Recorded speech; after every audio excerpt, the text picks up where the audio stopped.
నిర్మల్ జిల్లా కేంద్రంలో ఫోక్సో నిందితుడిని సరెండర్ చేసే నేపథ్యంలో పోలీసులు న్యాయవాదులపై చేస్తున్న దాడిని నిర్మల్ బార్ అసోసియేషన్ అధ్యక్షుడు ఏ మల్లారెడ్డి ఖండించారు. గురువారం నిర్మల్ ప్రెస్ క్లబ్లో ఆయన మీడియాతో మాట్లాడారు.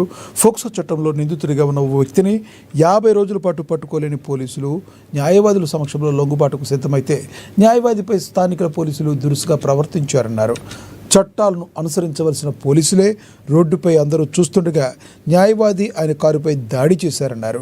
పోలీసులంటే తమకు గౌరవమని, వారు లీగల్గా నిందితుని అరెస్టు చేయాలన్నారు. కానీ న్యాయవాదిపై దాడి చేయడం సమంజసం కాదన్నారు. అంతేకాకుండా న్యాయవాది కారును తీసుకెళ్లారని చెప్పారు. దురుసుగా ప్రవర్తించిన పోలీసులపై చట్టపరమైన చర్యలు తీసుకోవాలని డిమాండ్ చేశారు. లేదంటే న్యాయవాదుల సంఘం ఆధ్వర్యంలో నిరసన తెలుపుతామని హెచ్చరించారు. కోర్టు ప్రిమైసెస్ వచ్చి కోర్టులో లొంగిపోతున్నటువంటి టైంలో కూడా కోర్టు ప్రిమైసెస్లో వచ్చి అరెస్ట్ చేయడం, సరే అరెస్ట్ చేయడం అనేది పోలీస్ రైట్స్, మేము దాన్ని విభేదించడం లేదు.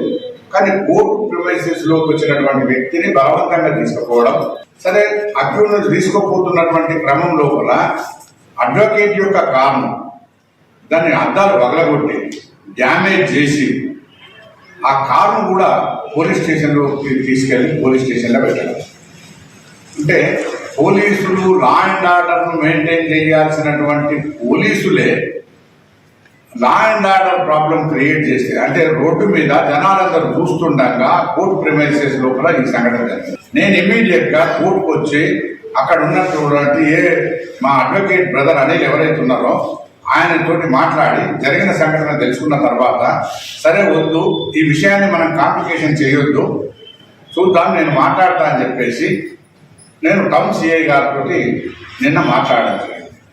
నేను టౌన్ సిఐ గారితో మాట్లాడి దీన్ని కాంప్లికేట్ చేయకండి, మీ పర్పస్ సాల్వ్ అయింది, మీరు అక్యూజ్ను అరెస్ట్ చేసిండ్రు, అక్యూజ్ను తీసుకొని పోయిండ్రు, సరిపోయింది, మా కారును మాకు పంపించేయండి అని చెప్పేసి నేను నిన్న పొద్దున నేను సిఐ గారికి రిక్వెస్ట్ చేసి చెప్తే నేను మాట్లాడతాను చూస్తానని చెప్పాడు.